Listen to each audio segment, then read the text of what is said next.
नमस्कार दोस्तों, मेरा नाम है आशीष नायक। आप सभी का स्वागत है मेरे चैनल जीएस गाथा पर। आज तारीख है 19 जून सन 2021। चलिए शुरू करते हैं अपना करंट अफेयर, साप्ताहिक करंट अफेयर। तो पहली खबर है, स्वास्थ्य मंत्री डॉक्टर हर्षवर्धन ने कहा है कि भारत को क्षय रोग से मुक्त करने का प्रधानमंत्री नरेंद्र मोदी का लक्ष्य 2025 तक हासिल कर लिया जाएगा। तो इससे एक प्रश्न बनता है कि भारत ने टीबी के उन्मूलन का लक्ष्य किस वर्ष रखा है।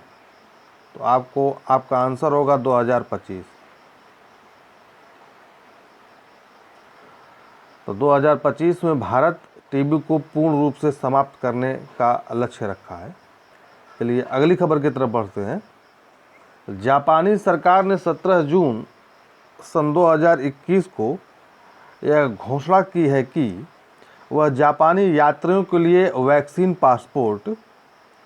पासपोर्ट जुलाई 2021 से उपलब्ध कराएगी। यह निर्णय दुनिया भर के सरकारों द्वारा व्यावसायिक यात्राओं और पर्यटन को दोबारा शुरू करने के तरीकों के साथ साथ प्रयोग के तौर पर शुरू किया गया है। सरकार उन लोगों का टीकाकरण का प्रमाण पत्र देगी जो बाहर अर्थात विदेश जाना चाह रहे हैं। इस प्रमाण पत्र में यह जानकारी होगी कि व्यक्ति को कौन सा वायरस था, उसका वेरिएंट क्या था, उसका वायरस का परीक्षण की स्थिति क्या है, निगेटिव है या पॉजिटिव है, ठीक है, उसे टीका लगा है या नहीं लगा है आदि के बारे में जानकारी रहेगी। इससे पहले यूरोपीय देशों ने ऐसा प्रमाण पत्र जारी करने की पहल की है। चलिए बढ़ते हैं अपनी अगली खबर की तरफ।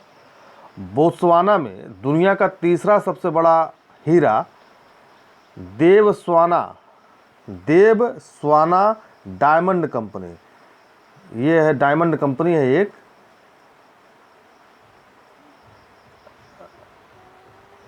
देवस्वाना डायमंड कंपनी द्वारा जुआनेंग खदान से 1098 कैरेट का हीरा जो है मिला है। दूसरा सबसे बड़ा हीरा जो 1109 कैरेट का है वह अभी बोत्सवाना में मिला है, जिसका नाम लेस्डी ला रोना है। और दुनिया का सबसे बड़ा हीरा 3106 कैरेट का क्लीनन हीरा है। 3106 कैरेट का जो है ये क्लीनन हीरा है। यह साउथ अफ्रीका में मिला था।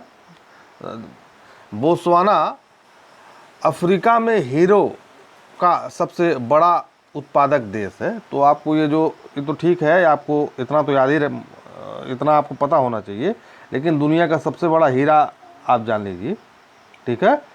क्लीनन नाम है उसका, क्लीनन। ये बढ़ते हैं अगली खबर की तरफ। फ्लाइंग सिख मिल्खा सिंह, ये थोड़ा सा अटपटा मैंने यहाँ पर लिख दिया है, तो आप इसलिए आगे फ्लाइंग सिख अयूब खान। तो यह उपाधि फ्लाइंग सिख अयूब खान ने दी थी मिल्खा सिंह को, जो पाकिस्तान के जनरल थे। अयूब खान का निधन 18 जून 2021 को हो गया। वह 91 साल के थे। 1958 के टोक्यो एशियाई खेलों में 200 प्लस 400 अर्थात इन्हें ये दो प्रकार के दौड़ इन्होंने लगाई थी। पहला था 200 और दूसरा था 400 मीटर दौड़ में गोल्ड मेडल जीता था। सर का श्रेष्ठ प्रदर्शन 1960 के रोम ओलंपिक में था, जिसमें वह 400 मीटर फाइनल में चौथे स्थान पे थे। और 1959 में सर को पद्मश्री यानी कि मिल्खा सिंह को पद्मश्री प्राप्त हुआ था। ये जो आप पिक्चर देखे होंगे भाग मिल्खा भाग, ये जो चौथे स्थान पे जो आए तो ये पीछे मुड़ के देख रहे थे कि कितने खिलाड़ी हमसे पीछे हैं। इसी दौरान ये जो है कुछ 1-2 सेकंड का अंतर ही होता है जितने भी लोग दौड़ते हैं, इसी दौरान जो है ये पीछे रह गए। तो आपसे कथन में पूछा जा सकता है कि मिल्खा सिंह के बारे में क्या क्या सही है। तो उनको फ्लाइंग सिख की उपाधि किसने दी? कथन नंबर 1, मिल्खा सिंह को फ्लाइंग सिख की उपाधि जो है आयूब खान ने दी। कथन नंबर 2, मिल्खा सिंह ने टोक्यो एशियाई गेम में 200 और 400 मीटर के दौड़ में स्वर्ण पदक जीता था। ठीक है, ये ऐसा क्वेश्चन पूछा जा सकता है। रोम ओलंपिक में जो कि 1960 में होता, कथन नंबर 3 है, रोम ओलंपिक में ये चौथे स्थान पर थे। ठीक है ना। या कथन नंबर 5 इस प्रकार पूछा जा सकता है कि मिल्खा सिंह को 1959 में पद्मश्री मिला था। तो आपको ये चीज़ें याद रखनी है, यहाँ से क्वेश्चन बनेगा। चलिए, प्रधानमंत्री नरेंद्र मोदी कोविड-19 फ्रंटलाइन वर्कर्स के लिए अनुकूलित क्रैश कोर्स कार्यक्रम शुरू किया है। इस कोर्स का उद्देश्य कोविड योद्धाओं को कौशल प्रदान करना है और उनके मौजूदा कौशल को बढ़ाना है। इस कार्यक्रम के तहत 6 अनुकूलित नौकरी भूमिकाओं में प्रशिक्षण दिया जाएगा। इस कार्यक्रम के तहत कुल 6 अनुकूलित भूमिकाओं में प्रशिक्षण दिया जाएगा। आपसे परीक्षा में पूछा जा सकता है कि अनुकूलित क्रैश कोर्स में कितने कार्यक्रम हैं, तो आपको याद रखना है 6। ठीक है, जो है basic care support, home care support, advance care support, sample collection support, emergency care support और मेडिकल इक्विपमेंट सपोर्ट। तो ये कुल 6 है, आप इसे ध्यान से देख लीजिए। यह क्रैश कोर्स 26 राज्यों में 111 प्रशिक्षण केंद्रों में फ्रंटलाइन कार्यकर्ताओं के लिए यह कार्यक्रम शुरू हो गया है। तो आपसे प्रश्न पूछा जा सकता है कि ये जो क्रैश कोर्स है कितने राज्यों में और कितने प्रशिक्षण केंद्रों में शुरू किया गया। तो आपको यह याद रखना है, 26 राज्यों में 111 प्रशिक्षण केंद्रों में शुरू हुआ। इस कार्यक्रम से प्रशिक्षित स्वास्थ्य कर्मियों का एक बड़ा पूल या समूह बनाने में मदद मिलेगी, जिससे कोरोना को और बेहतर ढंग से लड़ा जा सके। जब हमारे पास विशेषज्ञ होंगे तो और अच्छे ढंग से कुशल कर्मचारी होंगे तो और अच्छे ढंग से लड़ा जा सकता है। चलिए आगे बढ़ते हैं। नाटो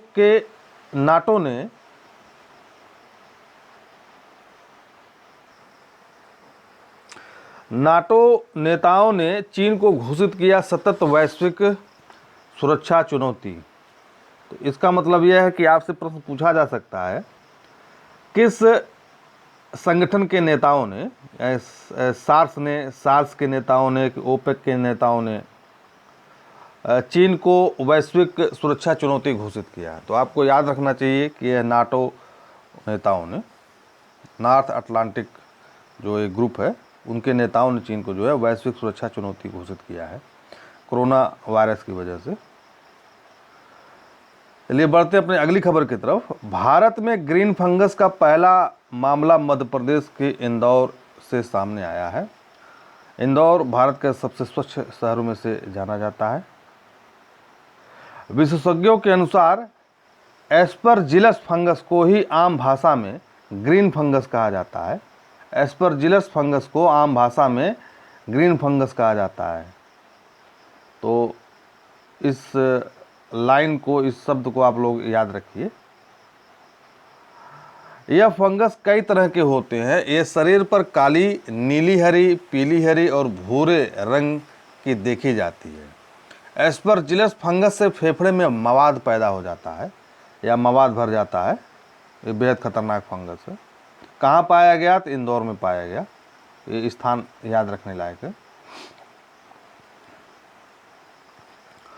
विश्व स्वास्थ्य संगठन WHO ने 16 जून 2021 को यह बताया है कि कोविड-19 के एक नए वेरिएंट लैम्बडा की पहचान 29 देशों, विशेष रूप से दक्षिण अफ्रीका में की गई है, जहां इसकी उत्पत्ति मानी जाती है।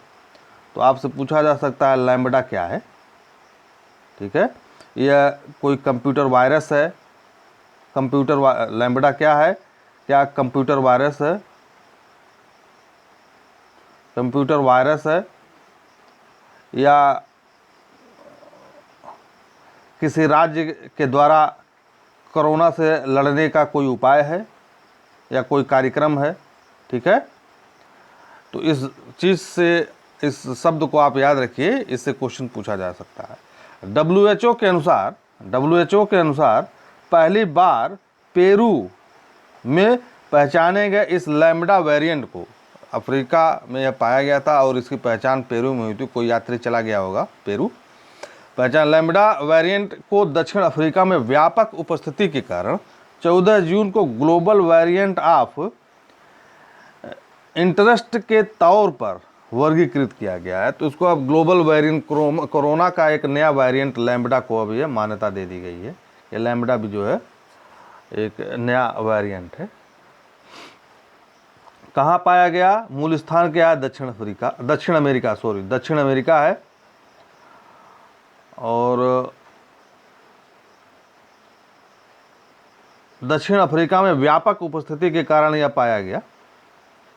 ठीक है, तो आपको इन सब चीज़ों को ध्यान से पढ़ लीजिए, ध्यान से देख लीजिए, सुन लीजिए, तो आपको ये परीक्षा में पूछा जा सकता है।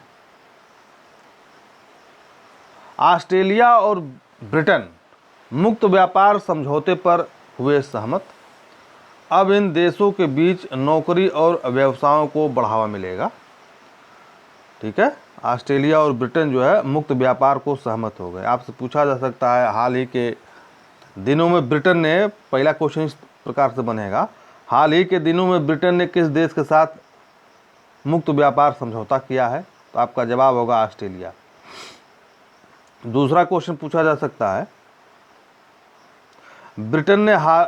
ऑस्ट्रेलिया ने हाल ही में किस देश के साथ मुक्त व्यापार किया है? तो आपका आंसर होगा ब्रिटेन। तीसरा क्वेश्चन इस प्रकार बन सकता है, अभी हाल ही में किन दो देशों ने एक दूसरे के साथ मुक्त व्यापार समझौता किया है? तो आपका आंसर होगा ऑस्ट्रेलिया और ब्रिटेन।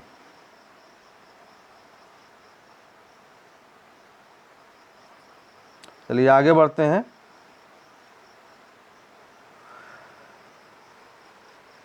केंद्र सरकार ने आयुध निर्माण बोर्ड की जगह 7 कंपनियां बनाने का फैसला लिया है।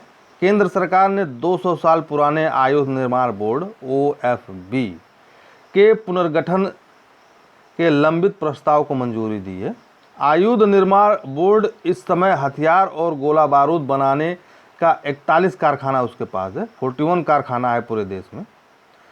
इस आयुध बोर्ड को 7 सरकारी स्वामित्वाधीन संस्थाओं में विभाजित कर दिया जाएगा। तो ये जो आयुध निर्माण बोर्ड है इसको 7 सरकारी, ठीक है ना, इसको 7 सरकारी स्वामित्वाधीन संस्थाओं में विभाजित कर दिया जाएगा। इसका कारण ये है कि ऐसा माना जाता है कि इस आयुध निर्माण बोर्ड में जो इनकी ये जो कंपनियां हैं इनमें भ्रष्टाचार बहुत ज़्यादा है। आपको मैं बता दूं, जब कारगिल का युद्ध हुआ था तो भारतीय सेना उस समय SLR राइफल का प्रयोग करती थी। तो यह ज़मीन पर तो अच्छे से चलते थे, ज़मीन पर समतल सतह पर अच्छे से चलते थे, लेकिन जब इस राइफल को ऊंचाई पर ले जाया गया, पहाड़ पर लड़ने के लिए ले जाया गया, तो राइफल की जो नली होती है, बंदूक की जो नली होती है, ये ब्लास्ट कर जाता था या जाम हो जाता था। इसमें ये दिक्कत आने लगी क्योंकि घटिया मटेरियल का इस्तेमाल किया गया था इसमें। हमारे बहुत सारे सैनिक ऐसे ही हताहत हो गए थे क्योंकि उनके पास जो है घटिया सामान था। और दूसरी बात यह है कि आप देखते होंगे कि जो टैंक है, स्वचालित टैंक, जैसे ये ये अर्जुन टैंक है, भीष्म टैंक है, और ये जो आर्टिलरी है जिसको तोप कहते हैं हम लोग, आर्टिलरी को तोप कहते हैं, ये जैसे होवेजर्स 1117 है या बोफोर्स तोप के गोले जो हैं ये सब। तो आप देखते होंगे कि युद्ध अभ्यास, जब भारत युद्ध अभ्यास करता है कि इसके तोप के ये जो नली है, तो ये लोग जो है घटिया गोला बारूद बनाते हैं जिससे जो है तोप या टैंक की जो नली में ही वो गोला उसका फट जाता है। फटने के कारण ये जो है इसकी नली भी बेकार हो जाती है, और जो सैनिक इसके इर्द गिर्द रहते हैं, जो अभ्यास करते हैं, वो या तो विकलांग हो जाते हैं या तो वीरगति को प्राप्त हो जाते हैं। तो इस कारण से देखते हुए, इसमें व्यापक भ्रष्टाचार को देखते हुए सरकार ने इनको जो है बांट दिया है। 7 कंपनियों में इसके शेयर्स को बांट दिया है, और इस कंपनियों में 70,000 कर्मचारी काम करते हैं। OFB में जो है ऑर्डिनेंस फैक्ट्री बोर्ड में 70,000 कर्मचारी काम करते हैं। उनको जो है उनकी सेवा योजना में कोई बदलाव नहीं किया जाएगा, वो यथावत बने रहेंगे। चलिए बढ़ते हैं अपने अगली खबर की तरफ। तो आपसे पूछा जा सकता है कि OFB परीक्षा में OFB को यानी कि आयुध निर्माण बोर्ड को कितने कंपनियों में विभाजित किया गया है? तो 7 सरकारी कंपनियों में विभाजित किया गया है। चलिए बढ़ते हैं अपने अगली खबर की तरफ। माइक्रोसॉफ्ट के नए चेयरमैन सत्या नडेला को बनाया गया है। माइक्रोसॉफ्ट के नए चेयरमैन सत्या नडेला को बनाया गया है, वह जॉन थॉमसन की जगह लेंगे। अब क्वेश्चन काफ़ी नेगेटिव प्रकार से पूछता है, क्योंकि सत्या नडेला तो काफ़ी फेमस इंसान है, इनको माइक्रोसॉफ्ट का नया चेयरमैन बना दिया गया है। लेकिन आपसे ये पूछा जा सकता है कि सत्या नडेला को किसकी जगह पे रिप्लेस किया गया, किसको बनाया गया है, ठीक है ना? तो किसको हटा करके बनाया गया है या किनकी जगह पर बनाया गया है? तो ये होगा जॉन थॉमसन। तो जॉन थॉमसन का नाम आपको याद करना है। सत्या नडेला, जॉन थॉमसन के स्थान पर सत्या नडेला को माइक्रोसॉफ्ट का नया चेयरमैन बनाया गया है। चलिए अगली खबर है। ईरान में कट्टरपंथी इब्राहिम रियासी ने राष्ट्रपति चुनाव में जबरदस्त जीत हासिल की। इस राष्ट्रपति इलेक्शन में कुल 4 उम्मीदवार थे। तो प्रश्न यहाँ से यह बन सकता है कि इब्राहिम रियासी कहाँ के राष्ट्रपति हैं? ईरान के, इराक के, अफगानिस्तान के, पाकिस्तान के, कहाँ के हैं? आपको याद रखना है कि ईरान के राष्ट्रपति इब्राहिम रियासी हैं। यह 19 जून की शाम 8 बजे की खबर है। चलिए अब बढ़ते हैं अगली खबर की तरफ। बाइडेन और पुतिन में हथियार नियंत्रण पर जेनेवा में मिले और दोनों देशों के बीच बातचीत दोबारा शुरू हुआ। दोनों पक्ष परमाणु हथियार नियंत्रण पर वार्ता शुरू करने को सहमत हो गए हैं। तो आपसे पूछा जा सकता है कि बाइडेन और पुतिन किस शहर में मिले?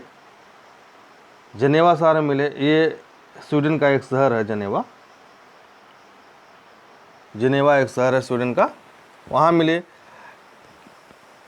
इन दोनों के बीच मुलाकात का यह कारण है कि अभी रसिया को पिछले वर्षों में रसिया ने जो है रूस ने क्रीमिया पर अधिकार कर लिया था, क्रीमिया पर अपना नियंत्रण स्थापित कर लिया था, जिससे दोनों देशों के बीच जो है काफ़ी खटास पैदा हो गया था, क्योंकि अमेरिका की आदत है हर देश के बीच में कूदने की। तो पिछले वर्ष जो है दोनों देशों के राजनयिकों को वापस बुला लिया गया था, अपने अपने राजदूतों को वापस बुला लिया था। तो काफ़ी टेंशन पैदा हो गई थी दुनिया में इन दोनों देशों के लेकर के। तो फिर से ये वार्ता शुरू हो गई, क्योंकि दोनों देश के पास इतना ज़्यादा परमाणु हथियार है कि पृथ्वी को कई बार समाप्त कर सकते हैं। कम से कम या अमेरिका के पास 6,000 परमाणु हथियार होगा और रूस के पास 7,500 इस समय परमाणु हथियार है, जबकि भारत के पास 120 से 130 है। आप ये देख लीजिए अंतर कितना है। चलिए ये क्वेश्चन है, ये एक फैक्ट है। ये संयुक्त राष्ट्र ने म्यांमार को हथियार की बिक्री रोकने की अपील की है। तो प्रश्न पूछा जा सकता है संयुक्त राष्ट्र ने किस देश को हथियार न देने की विश्व समुदाय से अपील की है? तो है म्यांमार। तो दोस्तों धन्यवाद हमको सुनने के लिए। आप हमारे चैनल पर आए, हमको सब्सक्राइब करिए, लाइक करिए, शेयर करिए। धन्यवाद।